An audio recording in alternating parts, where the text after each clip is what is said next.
Okay, well, hopefully you can all hear me. I've got some yeses. That means hopefully that's a yes to you being able to hear me. So we'll jump straight into it, and I'll keep an eye out to see if anyone joins late. I might just have to pause to let a few latecomers in. So for those of you who don't know me, my name is James Church, and I'm the COO of Robot Mascot.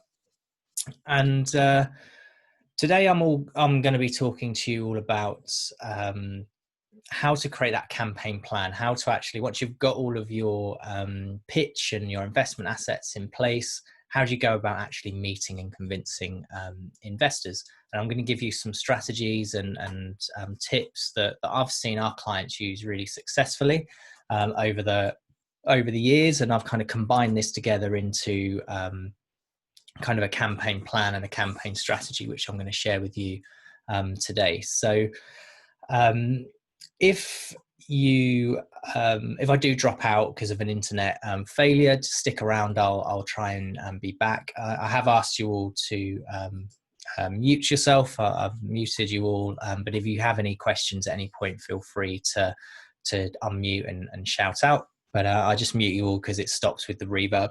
Sometimes I can hear myself coming through your screens back into mine, and it's a bit distracting. So that's the reason for muting you. And yeah, I mean, it would be great if you want to introduce yourselves and your business in the chat, so everyone knows who's here and from which startup. And if you want to keep the chat going, that would be fine by me. So yeah, feel free to introduce yourselves in the chat as I introduce myself to you. So for those of you who don't know, Robot Mascot, we create investment materials that convince investors, whether that be your pitch materials, your financial projections, or your business plans. We create these assets so that you can convince investors, and our clients are 30 times more likely to raise the investment that they need, having created those assets for them. And because of that, we're recognised as the UK's leading pitch agency. We're the trusted partner to the likes of Crowdcube, Seeders, Dent Global Accelerators, Seed Legals, and a number of other accelerators, incubators, and capital firms. So essentially, at the heart of what we believe here at Robot Mascot is that when powerful or incredible and powerful things can happen when great innovation meets inspiring communication. So our clients bring the incredible innovation, we bring the incredible and inspiring communication, and by pairing those two things together, it has the power to kind of change the world, inspire movements, and build brilliant brands.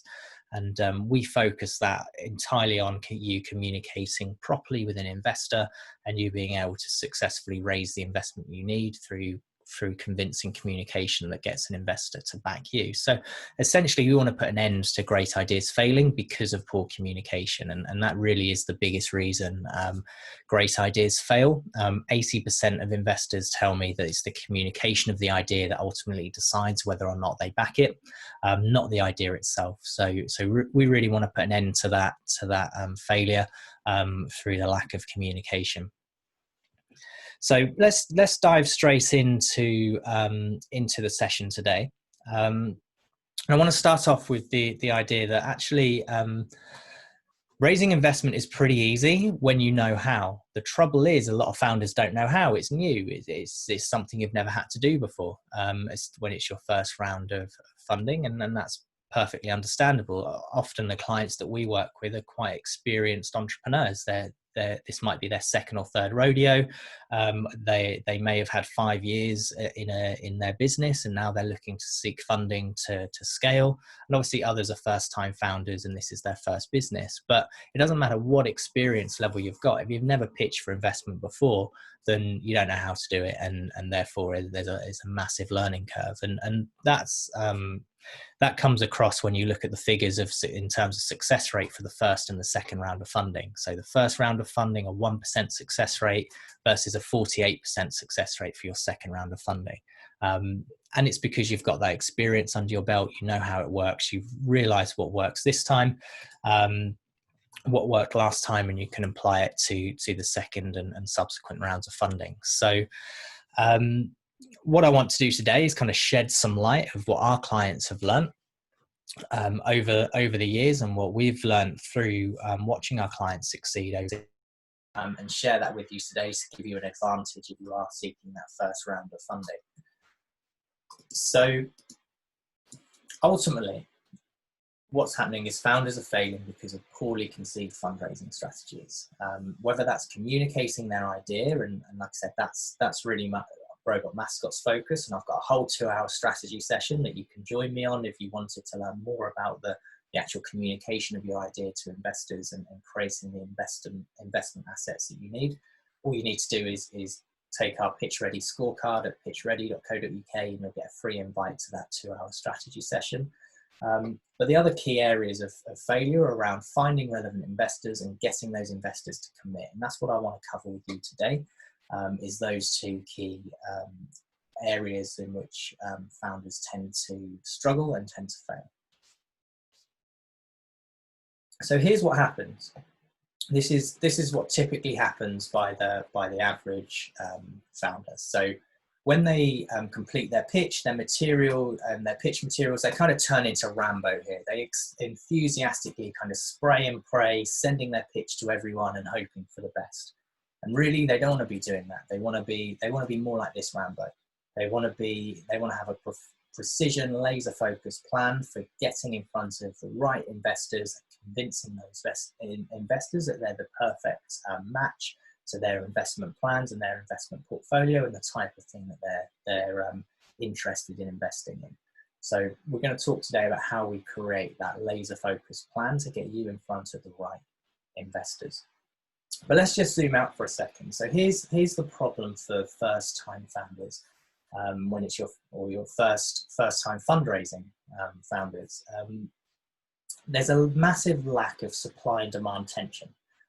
So you're instantly at a disadvantage before you've even started, because there's a massive supply and demand tension. There's many more pitch decks going around than there are the number of investments that are being done by the average angel investor, for example. So an angel investor will see 10 opportunities a week, one of which will be of interest, and then of those 2 investments will be made a year on average. So that's 520 opportunities, 52 meetings, and 2 deals.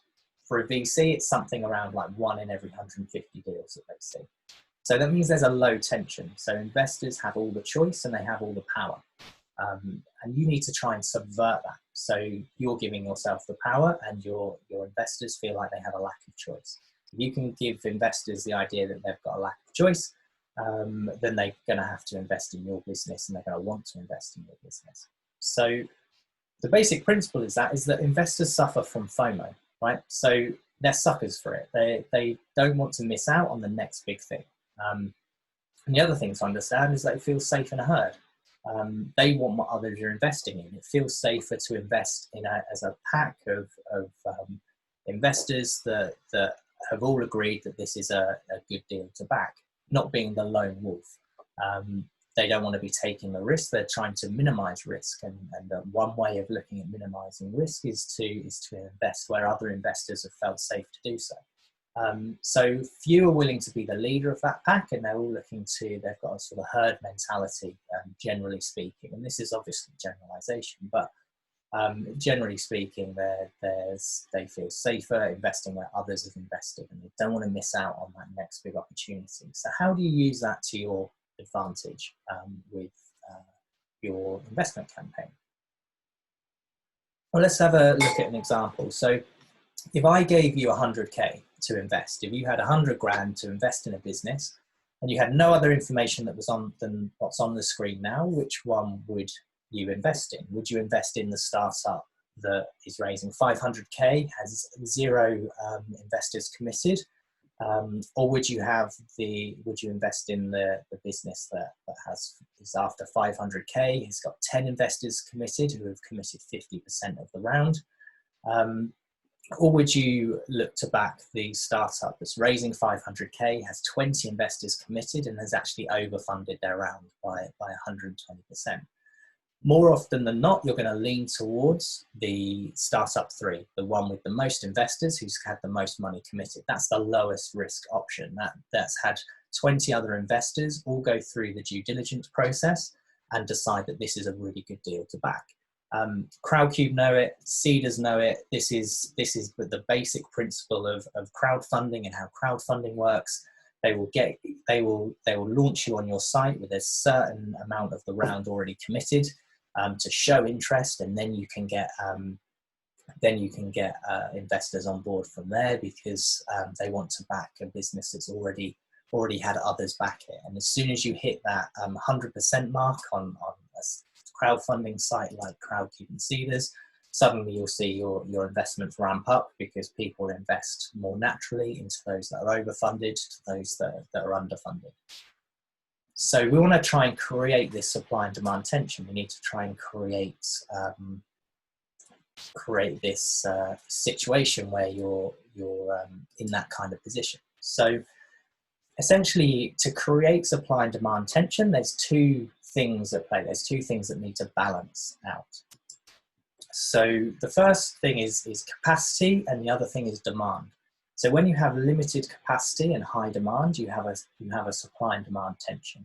You have an opportunity where there's lots of people after something that is very rare to find. So if this wasn't investment, if we were talking about selling a product, if you had an event that only had 20 spaces available, you would have a limited capacity event. If you can create high demand for that, if you know that you're going to have at least 100 people willing to pay for your event that only has 20 tickets, you can sell your tickets at a much higher price than if you are the other way around, where you have, say, 200 or an unlimited capacity, and you can only generate 50 or so leads for that event. Suddenly that ticket price comes down. You can't charge as much for your tickets because you have to fill the event and you have to cover your costs. So the idea with supply and demand tension, the idea of creating a great business and a great investment opportunity, is to create that supply and demand tension, create limited capacity and produce high demand. If you can get those things right, you can start in terms of your product, you can start charging what you like for it. So how do we apply this to startups? How do we apply this to fundraising your business? Well, essentially, this is the situation that most founders find themselves in. It's really unbalanced, and they have unlimited capacity. They want money, and they have no limits on that. They have their round size, but there's literally, every investor and every hundreds of startups for the investors to invest in. So there's unlimited capacity, because investors have got the choice of over 520 opportunities a year, of which they're only investing 2. So there's very much an unlimited capacity of the number of startups that they can invest in, and therefore there's a really low demand.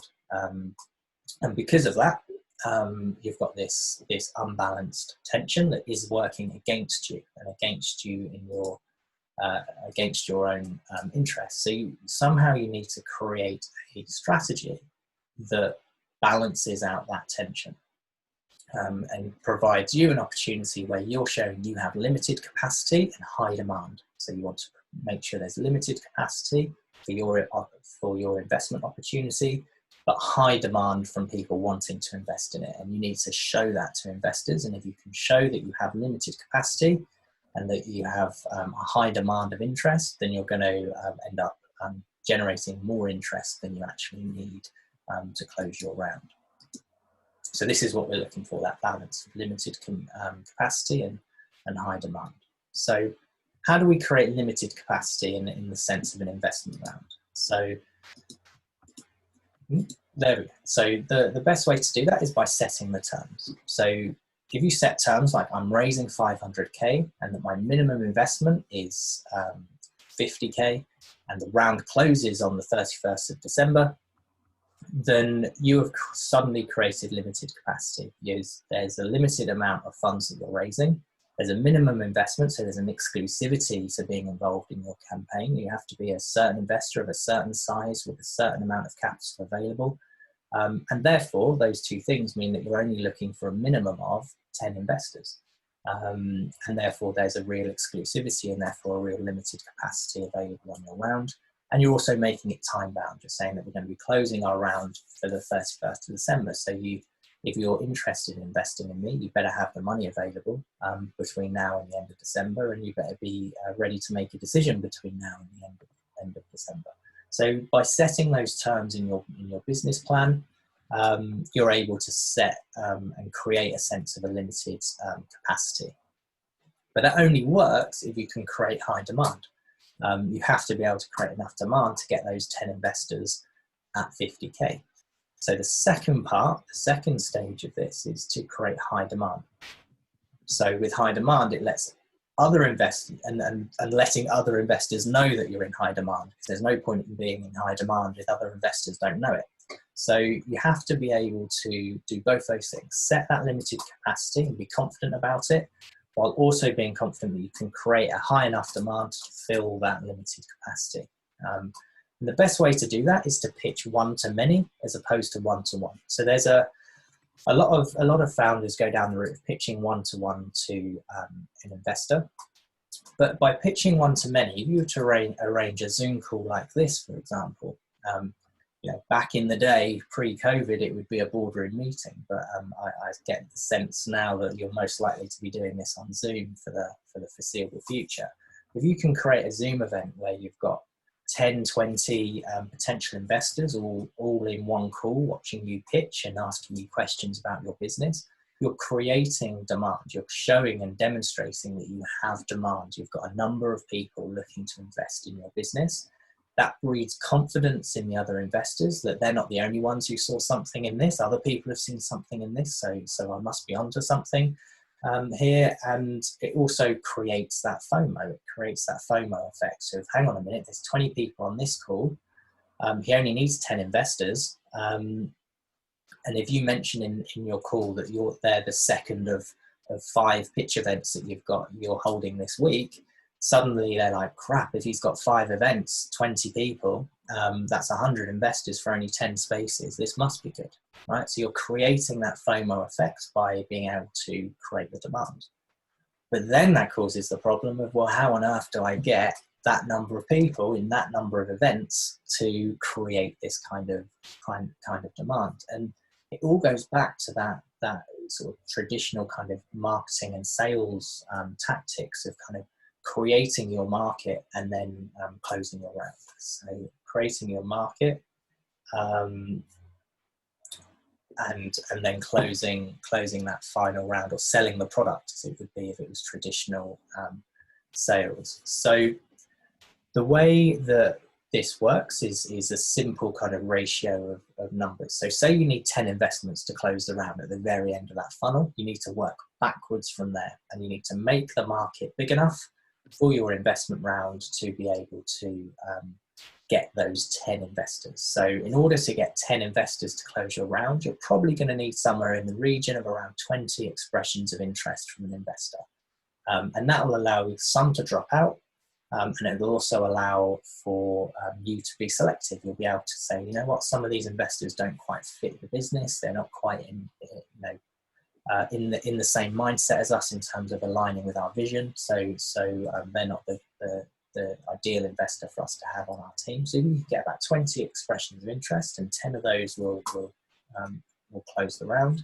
In order to get 20 expressions of interest, you might need to pitch to 100 people. So 5 events of 20 people per event. And in order to get 100 investors to turn up to your event, you might need to contact 300 of them. So it's that basic kind of lead funnel approach of kind of, if I contact enough people, I can filter them down into the number of investors. So that's all nice in theory, right? But how do I fill the room, and how do I get that number, contact that number of investors and make that kind of strategy happen? So I'm going to share some tactics with you that our clients have used to achieve this very thing. But first on, we're going to look through look at the basics. I'm going to just start with what a campaign plan looks like, what the sort of timescales and the activities that you might be doing, and the order you might be doing them in. So this is a typical campaign plan that we find has worked really well for our clients. So the first thing you need to do is create your investment assets, and that's where, like I said, that's what we do at Robot Mascot. And then there's all this stuff you have to do after you have your assets that I want to talk to you about today. So you create your assets, and while we're creating your assets for you, or while you're creating your own pitch and your own business plan and your own financial projections, alongside that, you want to be doing your investor targeting. You want to be creating that target list of investors that you can promote your investment opportunity to.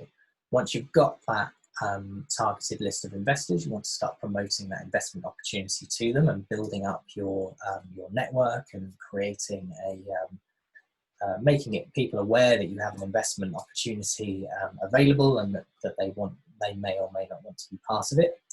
Then you want to capture interest, and that might be that period of a week or two where you do a series of pitch events, and it's all leading up to that 1 week or that 2 weeks where you do a number of pitch events, and then that leads into your close date. And that's when you're going to get expressions of interest and close your round, and then you're going to convert that interest, turn those expression of interest forms into actual paid up investors.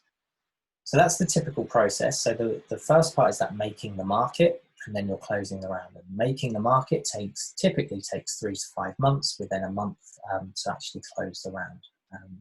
And we'll talk through each of these individually for the rest of the session today. So we'll start with the thing we do. We'll start with the creating the investment assets. So in order for this type of strategy to work, you're going to need this set of assets. You're going to need your pitch assets, your projection assets, and your plan assets. If you don't have them, you're going to struggle to implement a successful fundraising campaign. So your pitch assets, and you'll see these things mentioned throughout the rest of the talk today. You'll have an investor pitch, which is your full kind of detailed pitch. You'll have your teaser pitch, which is just a short intro and summary of your investment idea and kind of focuses on getting people to buy into your vision.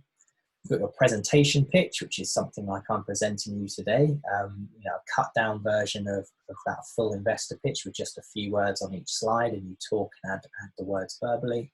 A one-pager and an expression of interest form, and we'll come on to the expression of interest form later. Then you're going to need your projection assets, and ideally they're going to cover a P&L income and expenditure forecast. They're going to have a cash flow forecast. They're going to have a rolling balance sheet. It's going to be key metrics and a financial summary, all bundled up into spreadsheets and documents that investors can look through to get a real understanding of your financial position and the potential risks and rewards involved in your business. And then finally, you're going to need your business plan. You're going to need your strategy for success. How are you actually going to make this happen? You've got the pitch, you've got the idea, you've got the financials, you know you can make money out of it. How are you actually going to do it? What's the stepping stones to success? And that's going to cover your medium and your long-term plan, your investment objectives, your valuation, and your exit plan. So once you've got all of this stuff together, you can start to move on to actually promoting your investment opportunity. But while this stuff's being created, either for you or by you, the other thing you should be doing is this first stage of the campaign strategy, and that's the investor targeting. So you need to be creating a target list from most likely to least likely to invest.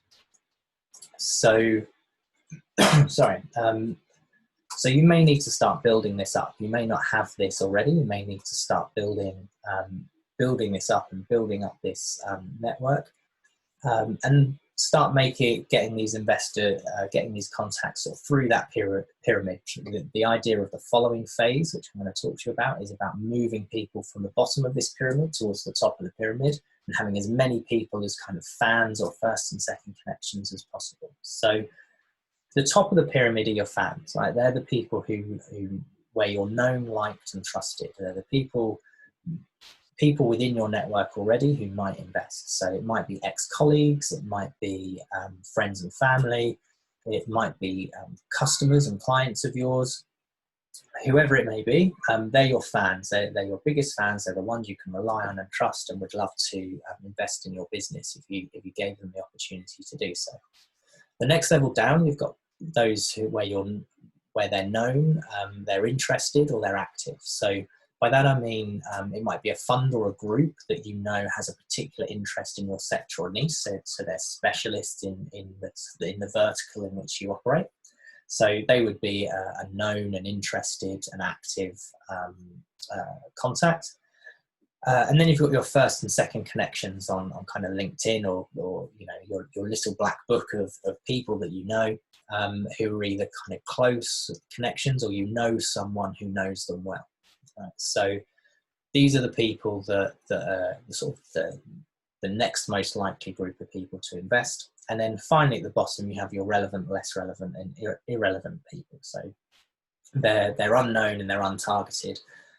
This is where tools like Grit.io, where you can get the LinkedIn details of angel investors, and you can filter it down, and you can start connecting with those investors, come in. Decksender, tools like that, they're great at helping you send to sort of relevant, less relevant, and irrelevant investors. So it's kind of blanket, it's that spray and pray kind of send it on Decksender, and I don't know who they are, but one of them might be interested. Grit.io, you can be a bit more selective. You can get their LinkedIn details and connect with them. You can then start moving them through this chain. You can work out how relevant they are, and you can start moving them into kind of connections and into fans. And over a process of time, you end up with more people who are most likely and less people who are less likely. So the earlier you can start doing this, the earlier you can start building your network, moving people through this funnel, up this pyramid towards the most likely to invest, the more chance of success you're going to have. But you want to start with a very clear list of most likely to least likely to invest. Now, when it comes to your pitching, that begs the question: do I start at the bottom of the pyramid or the top? Where top of the list or bottom of the list? Do I start pitching to the people who are most likely to invest and get this done and dusted, or do I start at the bottom and work my way up? That will depend on your own confidence and your own skill set. Now, obviously, if you're doing this strategy and you're looking to do a series of pitch events over the course of a week, you're probably going to have group events where you'll have a mixture of whoever could make the dates of both fans and people towards the bottom of the pyramid that attend those events. But if you are deciding to go down a route of one-to-one pitching, and you're not confident at pitching and you haven't done it before, then I would start at the bottom and work your way up to the top, get a load of practice in with the irrelevant and less relevant investors, and then start to work your way up to the fans and those who are most likely to invest. Some of our clients have started at the top because they're confident at pitching and they've closed their round within a week because they just pitched to fans and all the fans said yes and then it was done. But if you're not that confident in your pitching ability, then you might want to start at the bottom and work their way up to the top. So once you've got this target list, you know who you're trying to build relationships with, you can move into that second stage. So at this point, you'll have all your assets in place. You'll know how much you're raising. You'll know, you'll have all the key details on your pitch, and you'll know what valuation you're at and know what the terms of the deal are going to be. You'll have set that limited capacity. You know how much you're raising and what the limited capacity is in terms of the minimum investment and the number of investors you need on board at that minimum amount to close your round. You can start to promote your investment opportunity. And the way to do that is to become known for what you're great at. So you don't necessarily have to start this process with I have an investment opportunity, would you like to hear about it? You can actually just start building your network early. You can start building your network now. And you can start sharing articles with industry insights, data that you've gathered, and just really show that you're the expert in this niche. You want to demonstrate to an investor that you've got the insights to make this happen. You're the only person with the insights to make this idea that you have a reality. You know the industry inside out. And if you can start sharing that through industry insights and data that you've gathered and thought leadership articles on kind of Medium and LinkedIn, that can really help move people from the bottom of that pyramid towards the top of that pyramid, and becoming, you know, it turns first connections into fans, second connections into first connections, and so on and so forth. The other thing you could be doing is blogs and vlogs of your own kind of personal journey, almost like a diary of your investment journey, and really share the ups and the downs. Really be honest about how the journey of building this business has gone. You know, we screwed up, but this is how we rectified it, or we had this setback today, but it's okay because we've done X, Y, and Z, and now we're back on track. That really starts to show that you're open, honest, you're authentic, and that you are willing to adapt and change to your learnings. So not always painting everything as rosy, and actually showing a bit of vulnerability can be a really great way to build a relationship with someone, and to get investors to see that you're able to avert a crisis, react to situations, and change your mind and change your plans based on the data that you're gathering. Because no one wants a blinkered founder who's just focused on that end vision, even though the market is telling them no one wants it. No one wants that founder who's just to invest in that founder who's just going to remain blinkered and just focus on what their dream is and not listen to the market and make changes. So a great way of kind of demonstrating that is through building content through blogs and vlogs. You can obviously, when we're allowed, you can do events and meetups, and you can join social media groups and share all this sort of knowledge and great content as well. But the best way really is connecting and posting on LinkedIn at the moment. That's the best way to do it, and sharing those articles and creating that kind of blog style content about your journey. So you become known as this incredible founder who's doing incredible things. That's the result here. And we've had clients apply this. They've spent months doing this, and people are asking them when they're going to open their investment round, are you looking for investment? They'll get questions from people because they want to invest in this business before they're even ready, and they're pushing them away, saying, no, we're not ready yet. We're still waiting to really make sure that we've got the right business strategy in place before we open our round. I'll let you know. And you can start building up lists of people who want to be informed of when you're going to open your round, and you can keep holding them back until you're ready to create those pitch events.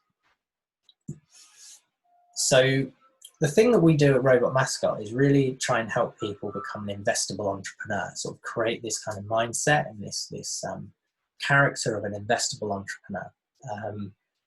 It's someone that an investor can trust with their money beyond the average entrepreneur. The 99% of entrepreneurs that fail to raise investment. Investable entrepreneurs are the 1% that do succeed. And in my experience, investable entrepreneurs don't actually seek investment. What they seek is connections. They've got a find people who can help me mindset, as opposed to find people who can fund me mindset. So if you're going networking, or you're connecting with people and having conversations with people, it's all about sort of thinking and building relationships in terms of who can they introduce me to? Who can they help me with in the future? Not will this person invest in me? And by having that mindset, so many doors open and so many opportunities arise. And the more entrepreneurs can do that, the more they become kind of investable entrepreneurs. What happens is they become much more approachable, they become much more relaxed, and they become much more genuine. When you're going to networking events saying, I've got this business, we're currently seeking this investment, would you like to have a meeting with me so we can talk about our investment opportunity? You come across as needy, desperate, and pushy. Investors don't want needy, desperate, and pushy. They've got enough needy, desperate, and pushy landing in their inbox every day, a rate of about 10 a week or more. So you want to set yourself apart. You want to be that relaxed, genuine, approachable founder with all of this content behind them that they can research afterwards, that looks like you look like you really know your stuff. You've got the real insights in your industry to make it happen, and they start to believe that you can actually make a good fist of this business opportunity. So once you've started to create leads, once you've started to produce, build that network and create that kind of create more fans and more of those sort of first, second connections, and you've got people who are really interested in what you're doing, you can start to pinpoint and manage those leads. So ideally, you start with a warm introduction, right? So most investors that I speak to will pay more attention to a warm introduction from someone they know than someone who's just reached out to them out of the blue. So unless they're a fan, unless they already know you really well and you've got that really good relationship, the best thing to do is get a warm introduction from somebody you know, which is another great reason for starting at the bottom of that funnel, the bottom of the pyramid. If you can start with the irrelevant investors, they might turn around and say, you know what, this opportunity isn't for me. It doesn't fit my investing credentials. You're not in the right sector, but I think you're a great founder and you've really got something here. It's just not the right business for me. So if you've got the right pitch materials, you've got the right demeanor, you're producing all of this awesome content that people can see that you really know your stuff, they're going to be impressed. Even if your business isn't the right fit for them, they're likely to be able to introduce you to someone further up that list. The investors know investors, they're going to be able to introduce you further up that list. So where you can, always try and get a warm introduction over a cold outreach. Following that, you want to send them a teaser pitch. So once you've had that warm introduction, you want to send them your teaser pitch. So I mentioned this is one of the 5 pitch assets that I mentioned earlier. So the teaser pitch is just selling in on the vision. So we're really talking about selling in the vision of kind of what you're trying to achieve, why you're trying to achieve it, what the general kind of positioning of your business is, and we're not going into the detail of the strategy of how much, what your revenue is going to be, what your marketing strategy is going to be, all of those sort of detailed business plan type elements, and not in the teaser pitch. The teaser pitch is kind of, here's the product, here's the problem, here's the solution, here's the vision, and you can send an email along the lines of, you know, it's great to be introduced by so-and-so. I understand you've invested in similar businesses to mine, or businesses within my vertical before. Attached is an overview of what we're trying to achieve. If it's of interest, I'd love to talk to you in more detail about our investment opportunity. Much warmer, much more relationship-led than it is kind of, here's my pitch, we're looking for 500K, do you want to invest? Which is a very cold and direct approach, and they, you know, it's not the sort of, you know, I want to build a relationship with the person I'm investing into. I want to understand them and I want to know them. That then leads you into inviting them to one of your pitch events, if you're going to do a pitch to one to many, or pitching at a one-to-one meeting. And this is where your presentation pitch and your expression of interest form come in. So you'll have your presentation pitch where you'll verbally deliver your pitch with a backdrop with a few words on it. And at the end of that session, at the end of that meeting, you'll offer people an expression of interest form. You'll either send it to them after the meeting if it's a Zoom call, or send them a link to a digital version, or it's a physical form that you leave on every seat in a boardroom. And an investor will fill it in to say, you know what, I would be interested in investing in this if I feel like it, you know, once I see further details, I'd be willing to invest. But yeah, I'll be willing to put my name down on this form to say that I'm genuinely quite interested in investing in your business. You can then collect those expression of interest forms up, and the more you have, the easier it is to then close your round. They're red hot leads at that point, rather than just someone you're having a conversation with. They become a red hot lead. Then you would typically send them your investor pitch and your financial projections. So following that meeting, you'd send them that full investor pitch where they can digest that information in their own time, and you can send them your financial projections as well at that same point in time, or shortly after. And then you're going to have continued conversations with them. It's going to move into the sort of due diligence and legal stages. And it's at that point you can start asking for introductions, and you can get warm introductions again to other investors, and you can go around that scenario. So someone on the chat here has just asked whether there's an optimal number of investors. Are you better with fewer, like 5 or more? It depends on your preference, really. So you might decide to set the round quite a high entry level and have only 5 or 10 investors that invest in your round, because they're easier to manage, just a small number. Or if you're crowdfunding, you're going to end up with thousands of investors investing just a small amount. So it kind of depends on your preference. I think most founders like the idea of having a small number of highly committed investors rather than a lot of less committed investors, but it's entirely your preference. And also looking at your target list and kind of looking at the types of investments you do. If your network is full of people that invest 10 grand a piece, then you're going to need more investors than if your network is the type of investors that invest 50 to 100 grand a piece.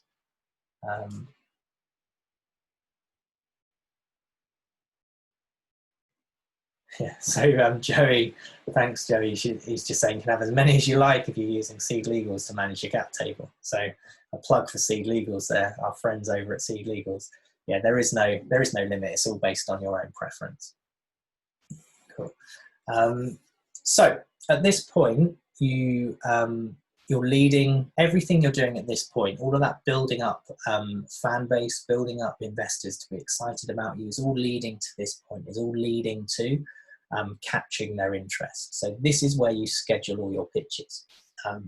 So you're doing all of this lead up, you're saying people that you're contacting at the early stages of this campaign, you're saying we're not quite ready to pitch yet, we don't want to start pitching until we've got everything lined up and everything in place.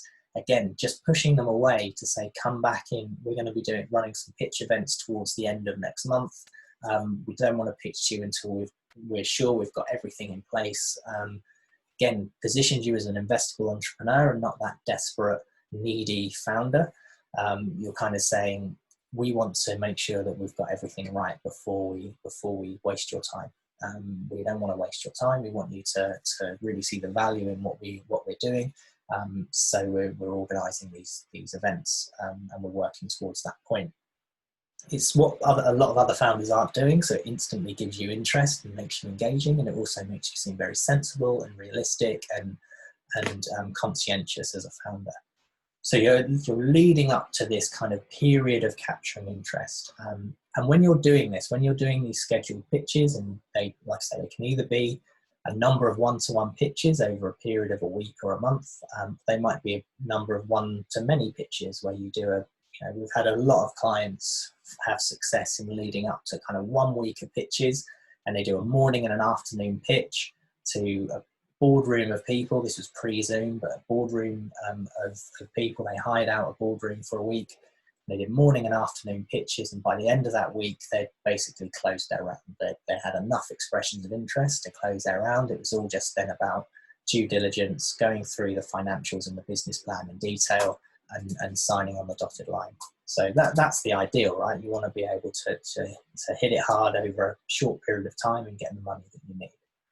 So when you are doing this, you really want to be showing the investors the real you. To make an investor love you, you're going to need to show them the real you. You don't want notes, you want to be authentic, and you want to be honest. When you don't have notes, it's you and your personality that shine through. When you're authentic, you share both your successes and your failures. They want to, like I said earlier, with the idea of the sort of blogging and vlogging, showing that you've had difficult times and you've overcome them is a really great trait for a founder to have. If everything's rosy, then nothing. Everyone knows that the entrepreneurial journey isn't always easy, and there's tough moments, and there's periods where you thought about giving up, or there's periods where you thought this was just all going to come crashing down.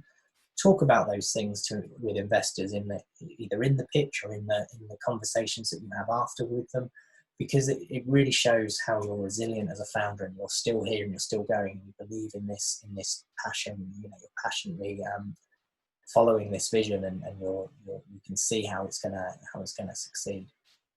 and be honest. So if there's any dirt, if there's anything that's happened in the past in your business that you know is possibly going to trip an investor up in the due diligence phase, be upfront about it. They're going to find it anyway. You might as well be honest about it. So show them the real you. Be honest. Be authentic. Try not to have notes. And you know, when the questioning happens after you've pitched and you get that kind of Q&A and you get just remember that what they're doing is not necessarily, they don't necessarily care about your answer so much as the way you deal with those questions. They're looking for your resilience. They're looking for your ability to stay composed. The more that you have assets in place, like your financial and your business plan assets, the more you can remain composed and kind of say, look, honestly, I can't remember that information off the top of my head. I know we've covered it. It's definitely in our business plan. Would you mind if I sent your business plan, our business plan, or an excerpt of that business plan to you after this meeting? Or perhaps we could even arrange a one-to-one call and I can talk you through that when I can be sure of the answer, but I don't want to mislead you by giving you the wrong information now.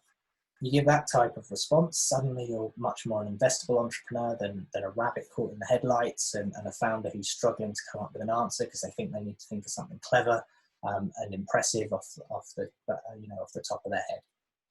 So, this is all about showing them that you are a trustworthy and honest and reliable entrepreneur.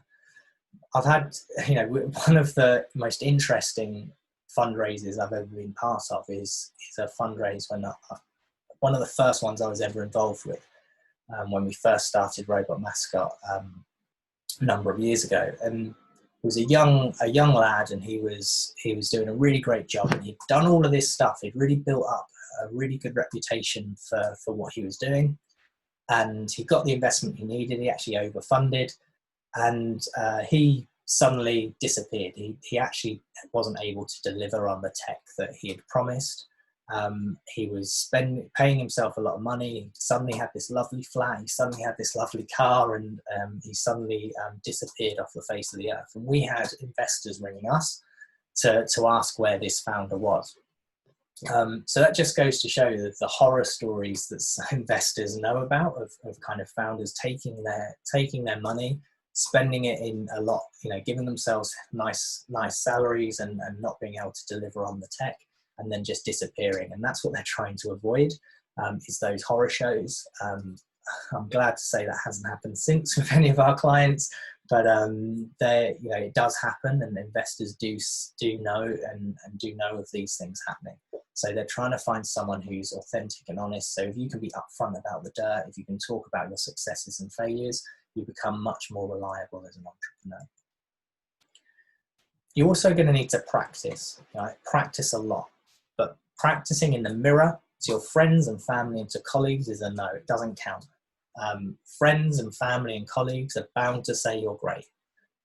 It's the reason why friends and family are the very reason friends and family are the best place to go for your first ever source of investment is exactly the same reason why they're crap for practicing your pitch in front of, is because they love you, they care for you, and they want you to succeed. So they're going to give you some money in those early stages if they can, which is why a friends and family round is often the first round. But it also means that when you pitch to them, they're going to tell you you're fantastic and you're absolutely smashing it. So while they're the best place for your early funding, they're the worst people to be practicing your pitch on. What you should be doing is practicing your pitch in front of, in pitch competitions, creating your own events amongst your cohort. So if you're at an accelerator or in an incubator, or you're part of a social media network of aspiring founders, arrange your own event where you pitch to each other.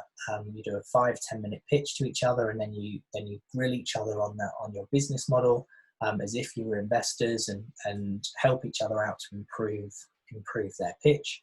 And just treat every opportunity, whether you're chatting to a mate in the pub or talking to someone about, who knows, now every opportunity is an opportunity to pitch. So I actually had a build around yesterday to look at doing some home improvements on my house, and he asked me what I did, so I gave him the Robot Mascot elevator pitch. Turns out this guy who owns this building company used to actually run a venture capital firm, and we've ended up exchanging details, and he's going to introduce me to some potentially great contacts that he used to know when he was involved in a VC. So you never know when your pitch is going to open doors. So every opportunity to pitch should be taken.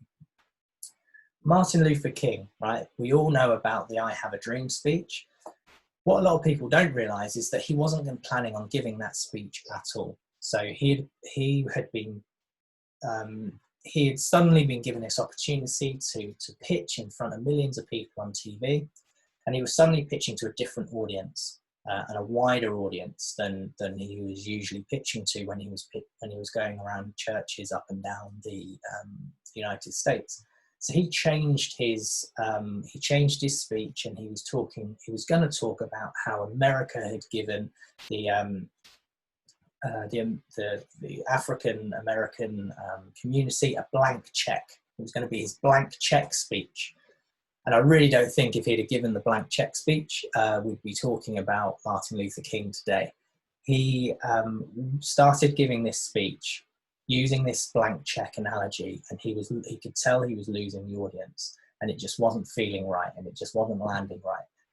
So he started to ad-lib, and a colleague of his realized that he was struggling, and she was a fan. She'd followed him around doing these rallies. She was a singer who used to warm up the crowd at these rallies that he was doing around the US, and she shouted at him, "Martin, tell them about the dream. Tell them about the dream, Martin." And then he went into his tried and tested, his rehearsed pitch of having this dream that he'd given hundreds of times up and down the US.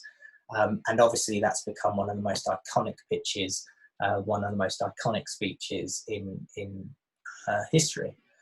So it just goes to show that practice makes perfect. Keep your pitch the same every time. Don't fall into the trap that an investor asks you a question following a pitch, that means you missed out some information in your pitch, and go away and work through your pitch again. Because if you've created this awesome pitch that delivers, if you then go away after every pitch event kind of adding in all of the information that you're asked as questions afterwards, you end up with a jumbled mess of words again that really isn't what we want and what we're looking for in a considered and articulate pitch. So what you want to be doing, those questions are really great because it means you've engaged the audience. If investors aren't asking you questions, then it means they're not interested. If they're asking you questions, it means your pitch has done a great job at engaging them, and they want to find out more about your business, so they can make an informed decision. So don't go back to changing your pitch after every event. Take the questions, follow up on the answers to those questions if you need to, with a follow up around the business plan and the financials. But keep that pitch the same and just practice it again and again and again until it lands.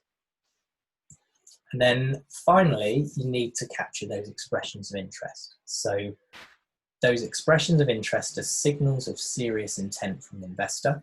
It's where you're going to be collecting the name, the contact details, and the amount they're willing to invest. So following a pitch, you'll hopefully get you'll have the opportunity to ask investors to express their interest. Give them a form to fill in, or send them a link afterwards to fill in a form to signal their intent. You collect their names, you collect the amount that they want to invest, you collect the information around whether they add anything of additional value to your startup, and then you can collect those up. And it's kind of that step between the heads of terms and that verbal commitment. So a verbal commitment is quite easy to go back on. When you've written something down, psychologically, it makes it more formal. Even though that it's not a legal document, there's nothing legally binding about it, but just that act of writing it down. If they then go see another pitch the next week that they also like, they're going to go, but I did already commit to this guy. I'm going to have to weigh these up now. It makes their decision more difficult. And it gives you the opportunity to collect up and visually see how many investors you've got interested, and how much each one is willing to invest, what extra they can bring to the table. once you've collected up enough expressions of interest that you can more than fund your round, you can then go and contact each investor and say, we're now looking to close our round. We've approached our date for a close of a round, and we're now looking to close the round, and we need your commitment. Are you happy that we send you the heads of terms? And then you can go through that legal process. So that brings us on to the final stage of closing the round. So closing the round is where you make it all happen. So hopefully you're oversubscribed. You've got enough expression of interest forms that total more than what you're raising, looking to invest. And then you can contact them and talk about closing the round. There'll be a period of due diligence where they look through your business plan for scrutiny. They'll do some current legal checks. They'll look at your current agreements with suppliers in place and all of that kind of due diligence stuff. And then they'll be looking to do the legals, where you'll be talking term sheets, shareholders agreements and articles of association and all of those great things that seed legals can do. So that's really the end stage. Once you've captured that interest, once you've generated that demand, those 300 potential investors that you've contacted have been whittled down over the process to a number of pitch meetings where you've had 10 to 20 investors in a pitch meeting, and then it's gone through second, third meetings with some of those, and they've whistled down, and then expression of interest form, due diligence, legals, close. So it's all about filling that funnel, getting as many people interested, knowing that there's, it's not a one, you talk to one investor and you get one commitment. You talk to 300 investors, you get 10 commitments. That's what we need to be doing. You need to be reaching out to those networks and getting angel investors and sophisticated investors and high net worth individuals who want to back your business.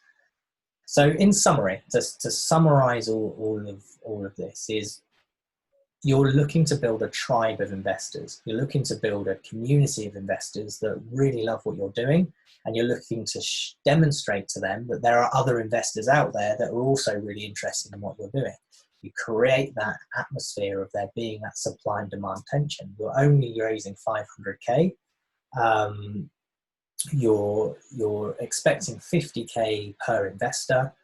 That means there's only 10 investment spots available at an absolute minimum. If someone comes and commits 250k to that round, then there's less than that.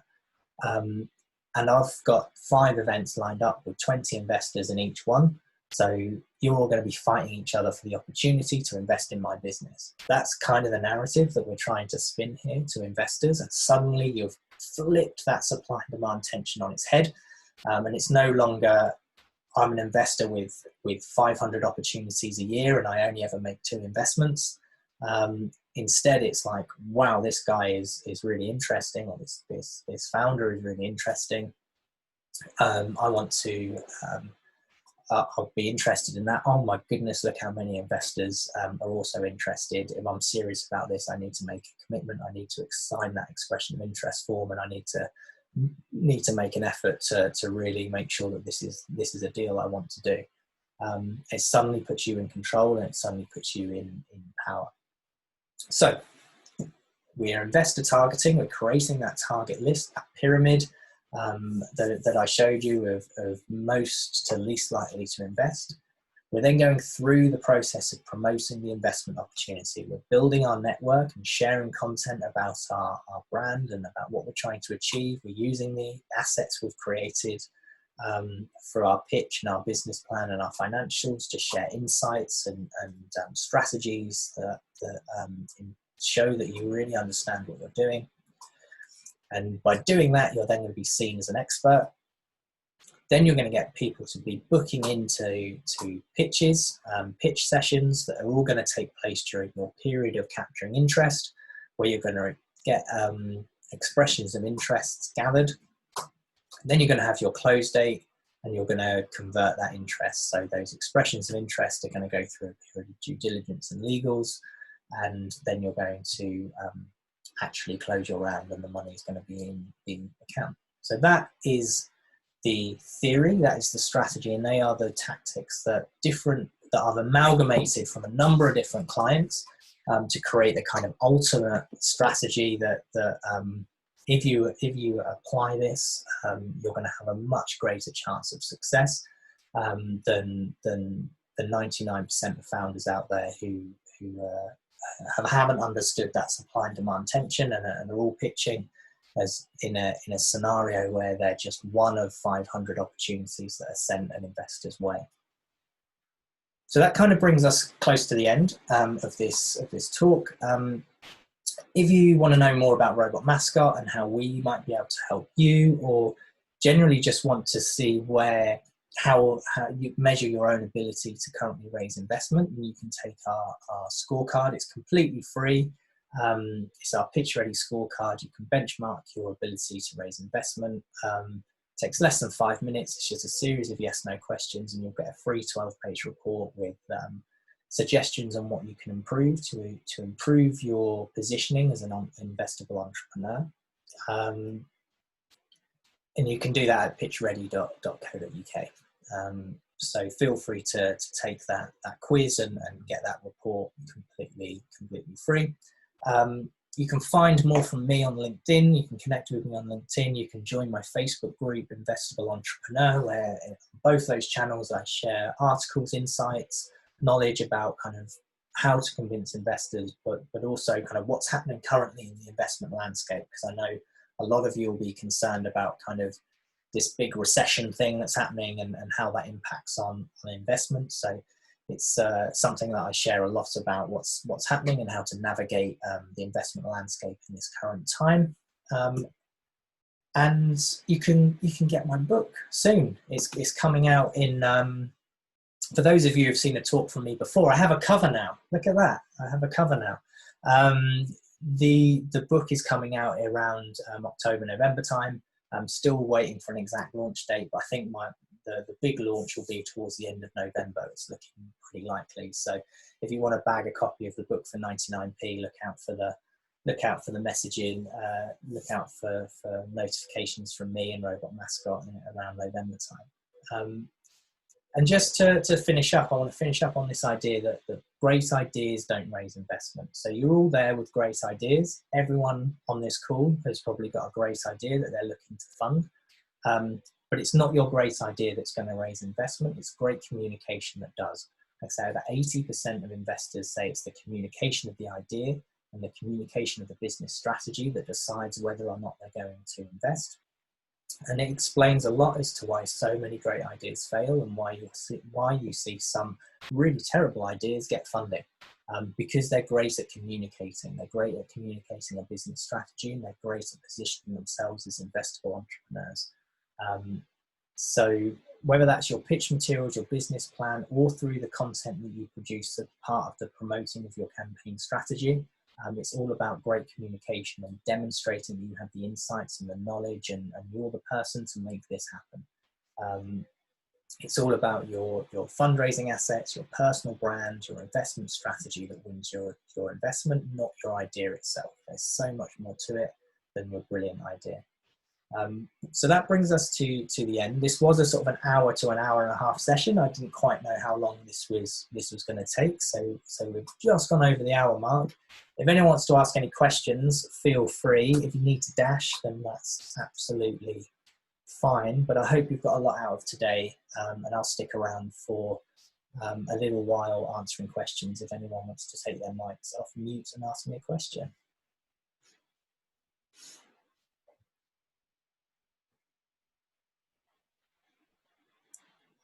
No, you're all completely bamboozled. Anyone got any questions at all?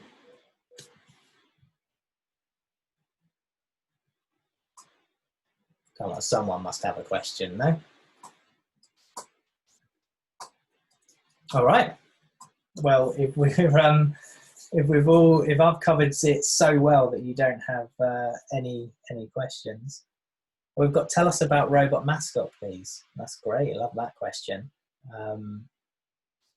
So Robot Mascot, we create investment materials that convince investors. And our clients are 30 times more likely to raise investment because they've got the right communication in place to articulate to an investor their brilliant idea. Essentially what we've realized, and this is where if you take the scorecard, you'll get a 2-hour strategy session with me where I'll explain this in more detail, but essentially founders and entrepreneurs talk 2 separate languages. Entrepreneurs tend to talk the language of ideas and possibilities and opportunities, whereas investors like to talk the idea of kind of assets, implementation and risk.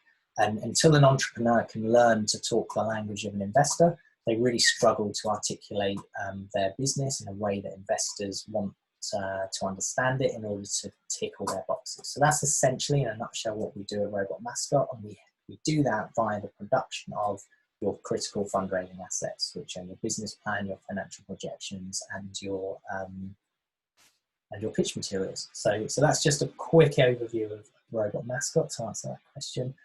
Are you seeing much traction during the pandemic? So yes, yeah. So this is something I cover in that strategy session, Raj. It's actually been incredibly resilient. If we look at what happened in 2008 during the crash in 2008, investment rose in entrepreneurs like yourselves, grew at about 50% year on year for a period of about 5 years. Prior to that, 5 to 8 years, I think. Prior to that, it was fairly static. The amount of investment being done was fairly static. For the last 5 years, it's been fairly static again. The number of deals being done has been fairly static and stable, although the value of those deals have been increasing. The number of deals being done has been fairly static. So what we're seeing is the early signs of a similar trend where investors have to put their money somewhere. They're not currently putting it in the stock market.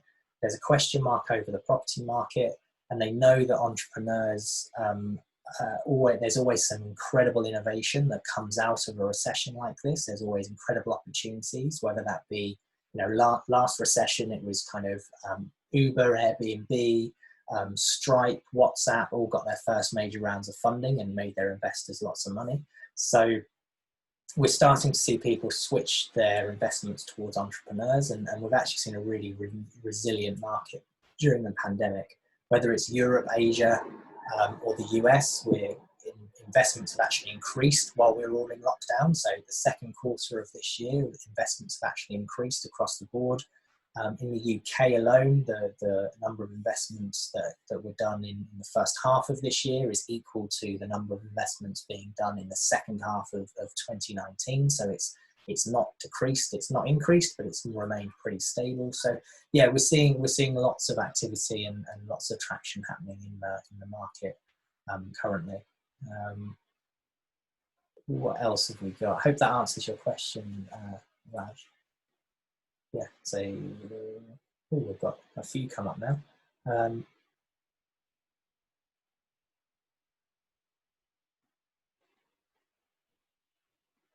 So are investors investing less amounts across more businesses, or is it another way around? Is there a particular sector that's more investable for investors? So I'll be honest, I'm not sure whether that's true, that they're investing less across more businesses. I think there's probably, some investors will be looking to diversify their risk more, but I haven't honestly seen any evidence that suggests that to be particularly true. What I can tell you is there's 3 major trends, Astrid, that investors are looking for right now. And one is for founders to, or 3 trends that we're seeing that investors want to see from founders. So the first is that founders need to be aware of the current market circumstances. So how are they going to navigate themselves through this sort of 3 to 5 year kind of recession, this sort of downturn and recovery that we're going to experience. The second is kind of changing behaviors. So how are you going to adapt to the changing behaviors of your clients and the changing behaviors of your market? Given that we're all kind of in this kind of virtual world now, we've accelerated that, the virtual working, remote working, the way we shop, the way we engage as a community is different. So how does that either negatively impact your business, and how do you need to pivot to avoid a disaster, or how has that positively impacted your business and how can you take advantage of it? And then finally is changing timescales. So you expressing to an investor where the timescales are your growth timescales of perhaps different to what they were 6 months ago. So you're expecting slower growth during the recession, and then it's going to pick up, or perhaps you're going to expect quicker growth because you really solve a problem that's really become at the fore because of what's happening. So they're the three kind of trends that we're seeing. On timescales as well, it's worth noting that expecting that investment rounds might take a little bit longer. They might need to do a bit more due diligence than normal. So that from that close date to that actually getting the money in the bank might take a little bit longer, because there's more things they want to check than the pre-lockdown, pre-pandemic. So in terms of any particular sector, there are a few. I mean, the main ones, fintech, AI, machine learning, they're all still pretty strong. They always will be.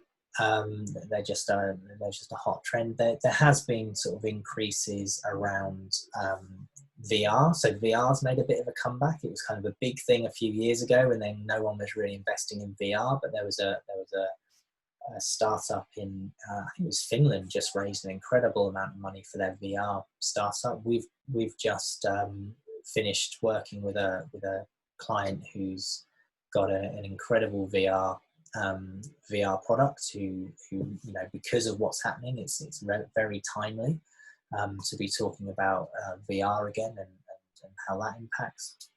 Obviously anything around kind of remote working and that kind of thing is obviously of interest right now. But generally speaking, investors are just looking for a great opportunity regardless of the sector, but it's about showing that you can react to those three trends, the changing market and the changing behaviors, and also you understand the changing timescales. If you can do that, it doesn't matter so much about what sector you're in or what niche you're in, because all niches have a great opportunity right now.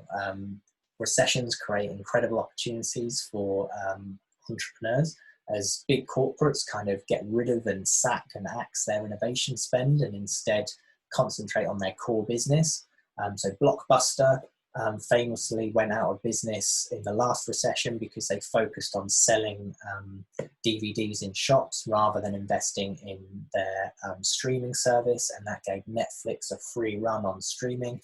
And obviously Netflix came out on top, and Blockbuster is no more.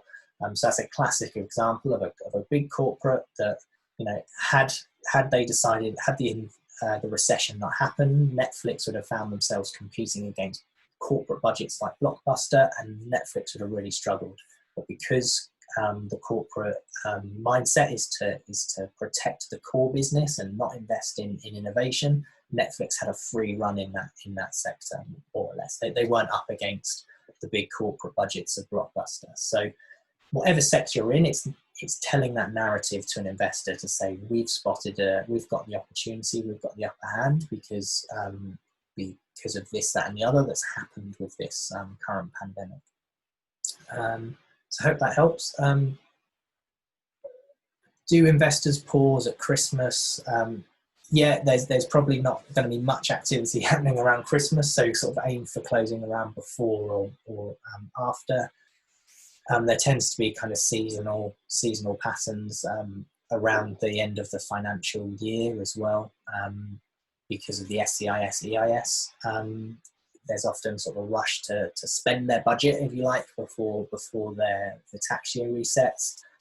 So there are certain times, but generally speaking, it's if you're running a campaign like this, you're building it up towards your own focal point, your own key moment in time. So that won't impact so much, Alicia. So, but yeah, there are sort of peaks and troughs. Seed Legals I'm sure will have some really interesting data you can look at on that, because they've got the data to track when term sheets are being signed and that kind of thing. But I know there's always a peak around the end of the financial year. Will Angel sign an NDA? If so, at what point should one be put in place? Honestly, Deborah, I probably wouldn't worry too much about the NDA. If you've got a great idea, like I say, the idea itself is kind of less important. It's your ability to execute on that idea that's going to make you successful. And you're trying to convince an investor that you've got the ability to execute on that idea, not that you've got the best idea in the world that someone else might copy. An angel has no interest in copying your idea. I'd much rather just tell everyone and anyone about my idea and be the person that executes it properly than keep my idea quiet and not tell anyone about it for fear of someone stealing it.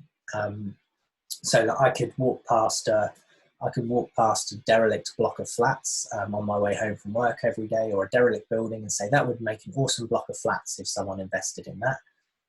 If someone came along and put the risk and the capital into making that happen, I'm not going to turn around and try and sue them because it was my idea first. They're the ones who took the risk and had the ability to make it happen, whereas I didn't. So really, you should already be 6 to 12 months ahead of anyone who plans on stealing your idea, because you've done all the research. You're the one with all the insights for the idea that you've had.